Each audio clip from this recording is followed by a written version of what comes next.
Ramon discussion, and today I am so excited that we're going to have a birthday celebration for the one, the only American world. She is a world class treasure. Miss, say my name, Patty Patty. Say what? I said, say my name, Patty Patty. You know, come on. I said, say my name. Patty Patty. This is where Fantasia and all the kids get their inspiration from, Baby Lamb. Let me tell you something. If you are young and you've never heard about Patti LaBelle, sit down, go get something to eat, nibble on, because I'm about to give you a quick 101 class in Patti LaBelle because it is her birthday and I want to give her a proper celebration. Okay? Because I've been a fan since I was like 4 months old. My mom, I'm not even kidding. My mom used to go to the Patti LaBelle concerts, and as a child, I would have a babysitter. And when my mom come back, all she could do is talk about the Patti LaBelle concert for like days and days. And she'd start calling her heifer and stuff. And I was like, well, what did Miss LaBelle do? And she was like, that heifer be rolling around on stage with a hitting a 5 octave. And I was like, why should call her a heifer? And so I started learning when you call someone a heifer, that means they can sing. Because then later on, after I became an adult, Patti LaBelle started calling people heifer. She said, oh, that heifer can sing. And you'd be like, why does she call her heifer? That's just a term of endearment. Like, you better sing. You know what I'm saying? So let's get into Patti LaBelle. All right, so my early memories of Patti LaBelle, I would say, are the new attitudes. You know, I didn't know a whole lot about Patti LaBelle when she was in the groups, but after I became an adult, I started investigating because you want to know where this came from. She's an entity, she's a vocal entity, and she's beloved across the world, across the planet. Like everybody loves Patti except for Aretha Franklin, rest her soul. I just feel Aretha just didn't give Patti her props. I feel that they both should have did a duet. So this is her celebration, so we're not going to taint it, but you have to call a thing a thing. Ayanna Van Zant would be very happy of Beloved. Okay, so like I said, my introduction was Patti LaBelle and the fan hair. Her hair looked like this bouquet hair. It was just like her hairdresser was like, honey, hand me that. And she was like, what? And he's like, that bouquet. And he said, I'm gonna put it on your head. And that's what she gave you, the fan hair. She just was a trendsetter for hair, for outfits. Because, you know, when she and Nona and the girls came out, they used to wear this. Then they would wear this. They'd be like, not the whole thing. They were like, Nona, you can only put this on your top and one at your bottom. That's it. And Nona had body yaddy yaddy yaddy yaddy yaddy yaddy yaddy yaddy yaddy. Nona still has body yaddy yaddy to the day. She could put on some baby. Okay, you do never want Nona. And then Patty just started, you know, calming down a little bit, maybe. I don't know, by the time I started like noticing, not noticing her, but knowing her for myself as a child. But I love her passion in her vocals, like the way she does I love you, and that's just like a normal R&B song. But then in the end, somewhere along the way, somebody pissed her off and she went ballistic. She's like, I love, I need, I want, love need, I want you, baby, love need, I want you, baby. Like she went ballistic. She was like, I am about to separate the girls from the women now. And then she did, yo, Mister, how's your daughter? How's your daughter tonight? You really ought to know. How's your daughter? She needs you right now, mister. Your daughter needs you, mister. Your daughter she needs you right now. So Prince produced Yo Mister for Patti LaBelle when he was alive. Rest his soul, rest in peace, Prince as well. And she did that song, and that's when she had the real big hair, but it wasn't the feather hair, but it was just like an oversized, you know, Claire Huxtable, oversized Claire Huxtable. And then she did her. I love her live versions that she would do. She was always a Johnny Carson. I love how Patti LaBelle was one of the N ones in the crowd that can make it on Johnny Carson. And I'll never forget a Patti LaBelle. Here, let me make sure nobody's saying anything. Oh, hey, Brittany, Brittany. Hi, baby. How are you? So, I just want to say that back in the day, she did a performance and she held the note for like 60 seconds. It was just unbelievable. And it was just Broadway worthy. And speaking of Broadway, she did do Broadway in 1982. And the name of the play was Your Arms Are Too Short to Box with God. Your arms are too short to box with God, and she blows everything out the water. So she did albums, plays.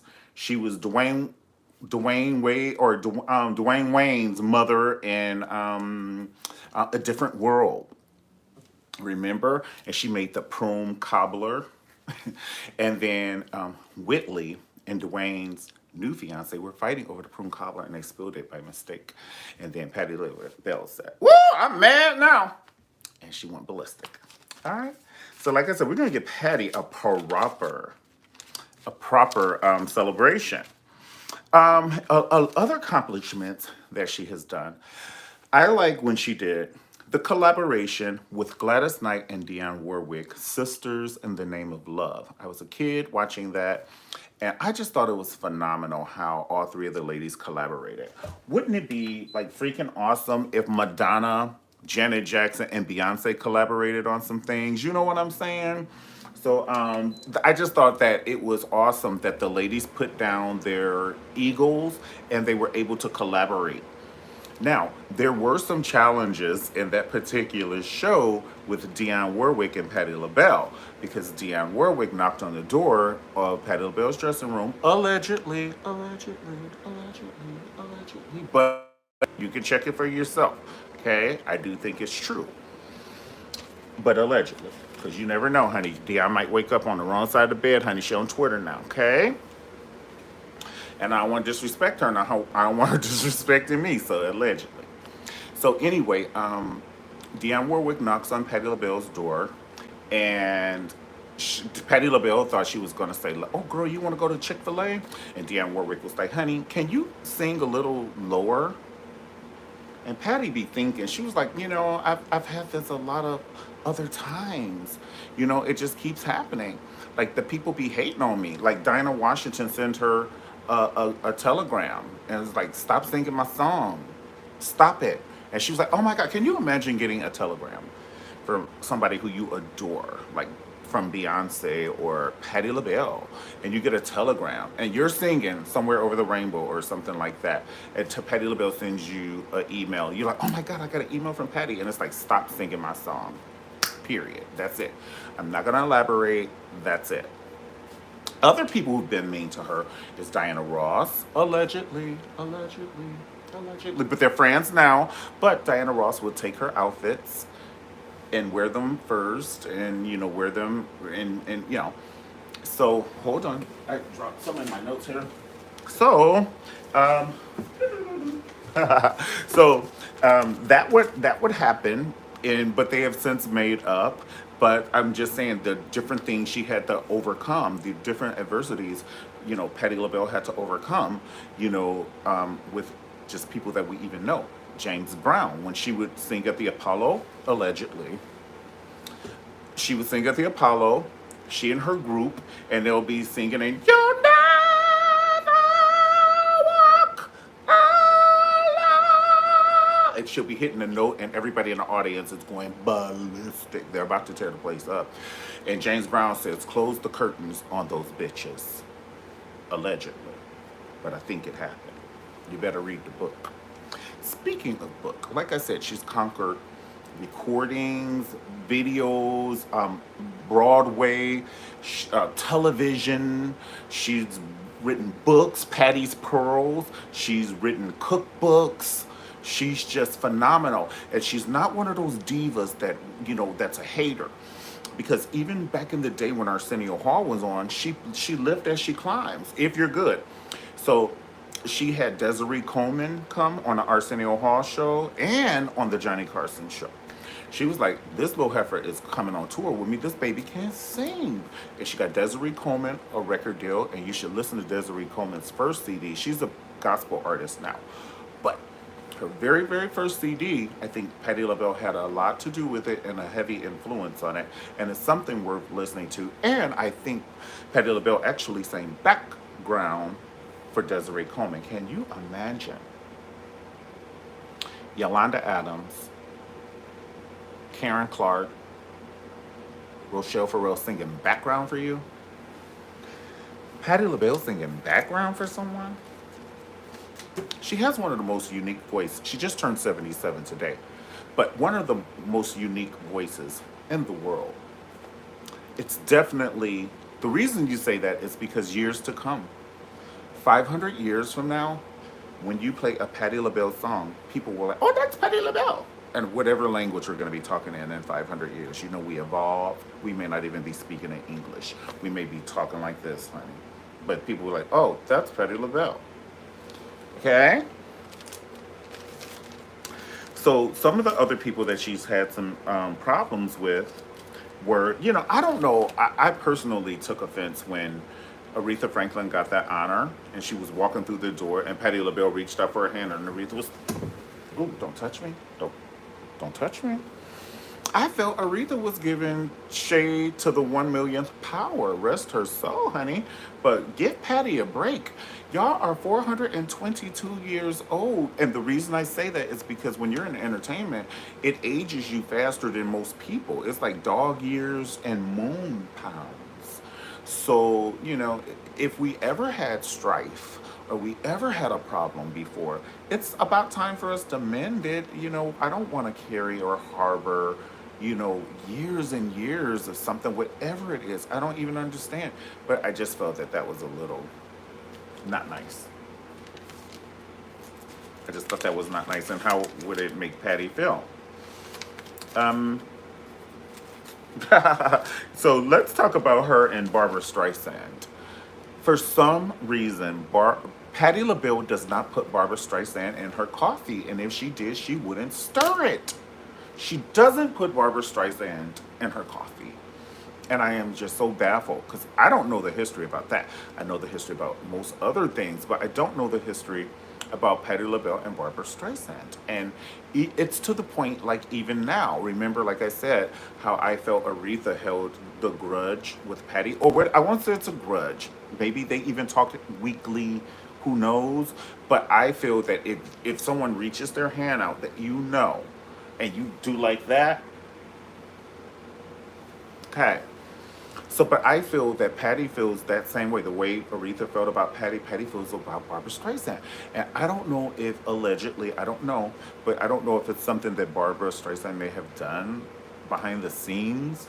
But I just can't understand why she would just be so, I don't know, like, because normally Patti LaBelle is just very graceful about any other artist. But if you ask her about Barbara Streisand, she will tase, mace, and she'll shank you. You know, in jail, they be shaving things to make something really sharp at the tip. Just a quick shank. Just, hi, what do you think about Barbara Streisand? Allegedly. Not only do I love Patti LaBelle's hair, I love her fashions. That's a sharp lady. She's always been sharp. Can you imagine how many outfits does she have? Can she sell those outfits for charity or even sell it for her grandchildren's college, honey? I'd buy one. I'll buy that two-piece white suit that she's saying, "You are my friend."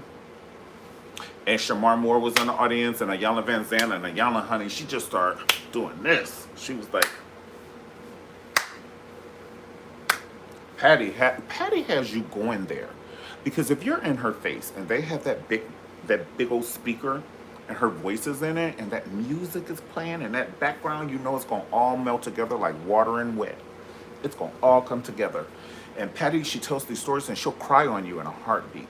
She'll start talking about her sister Jackie, God rest her soul, and you know, rest in peace, Jackie. And she'll talk about how she did the video "If You Ask Me To." And her sister had just passed away and she still did the video, and so the video when she was crying were real tears for her sister. And she'll tell you these stories and you're like, oh my God, I came to hear yo, mister. But then it gets to your heart and start making you think about your family, and then you want to call your family. And you be like, oh, no time needs to be wasted. And then she talks about how her family passed away before they were 50. Like most of the women in her family, like I think she named like three sisters and maybe even other family members. And so she felt that she was never going to make it until 50 years old. She didn't think she would ever make it to 50. And now for her to turn 77. And then this is the reason why I bring that up. It's because being a huge Patti LaBelle fan, I was always afraid for her to turn like 50. I hate to say it because I was like, oh my God. And then every year after that, I was on pins and needles. Like, please don't let nothing happen to her, universe, Lord, God. Please don't let anything happen to her. And like when she was 55, and then I let it go because I love Patty. I mean, she's like an auntie. And I was going to tell this story, but I'm not going to tell the story. So that's pretty much everything. I just want to say happy birthday, Patti LaBelle, and we love you. We as in the world. I pretty much feel I could speak for the world because I love music. I love you. I love everything that you contribute. You're very sweet. You're a kind of like a mom figure to the new artist, and you give new artists their props. You know, I've heard you name Missy Elliott. I've heard you name Alicia Keys. I've heard you name Beyonce. I've heard you name so many other people where people of your level. I mean, you've been in the business for 50 years, even longer. So that's what I mean about when I say on your level. Like people like Gladys Knight and Aretha Franklin before she passed away, like people like Michael Jackson, Luther Vandross, that level. Um, Normally, and Prince, they normally don't give kudos to the younger generations. But kudos to you for doing that and uplifting people. And, Fantasia, like when she does your tributes, you're dancing and act like you're having fun instead of look like you just got shanked in line at jail. Like sometimes people be getting tributes and other people be like, that's good. Like I want, if I give you a tribute and I'm singing your song, first of all, I love, love, love you. If I'm doing anything for you, like this video, I love, love, love you. So I'm gonna want you to be like, honey, like get at least a goosebump, just at least a goosebump. You ain't gotta get a whole lot of them, just one. I'll take a goosebump. But Patty, like I said, she uplifts the younger generation, and God bless her for that. And she's amazing, and that voice it's like you'll never know. Oh, you said Lady Marmalade. Yes, Lady Marmalade. No babes in my coffee. You said yes. Crayon Lady Marmalade. Remember when Christina Aguilera, Maya, Pink, and Little Kim did it? And then when they did the live version, Patti LaBelle came from the ground at the awards and gave it to us for the octaves. Now I'm gonna need you to sing, okay? Every time she sing, you better be careful when she starts doing this and that face because she normally like, hi baby, and the face start going down. It's a one day. I've been waiting for her to just pull her wig off and throw it at us and have a whole nother hairstyle under there like they do in Legendary. I'm waiting for the moment. But whoever's doing her new blonde hair is giving it to me the way I like it. They're making her look 13 years old. You better watch out, Patty. I was gonna say something, but I'm not gonna say it because it would have been funny, but some people might not take it right, so I'm not gonna say it. It's nothing against Patty. It was about another artist, and then I was gonna mix him and Patty together, but he's had his fair share. So anyway, but they've been making Patti LaBelle look 13 years old. I love the blonde hair, and she looks amazing. And I pray she lives another 77 years, and may God bless her with many, many more. And that's all I pretty much want to say. If you're on here and you want to say something, you definitely can say something. I see some of the messages here. You said Marmalade, Lady Marmalade. And so, yes, I do know that means, do you want to come sleep with me tonight? They sent Paris upside down. They sent the world upside down. Because once again, that's so trend setting to be so borderline, uh, you know, I don't want to say promiscuous, but I don't want to say that because that's not, but borderline, ratchet, honey. Back then, not ratchet, but what do you mean? Give a little shoulder, take it right back. That's what I'm talking about. Be some borderline Playboy, you know what I'm saying? Because they were singing, Voulez-vous coucher à trottoir? I don't know the words, okay, but I do love the song, and But then they had on their outfits, and then they can sing like that, and Nona with that body. That's when the world was like, what is going on over here? Because it wasn't normal. We were used to people singing and performing and everything, and back then when the Temptations and the Four Tops and everybody was out, but Patty and them gave something different. They looked like they were going to the moon, and they sound like they were singing to the moon, and they are just a phenomenal world treasure. And Patty is definitely in my top one favorites. All right, guys, thank you so much for hanging out with me. I'll see you next time. God bless. Peace.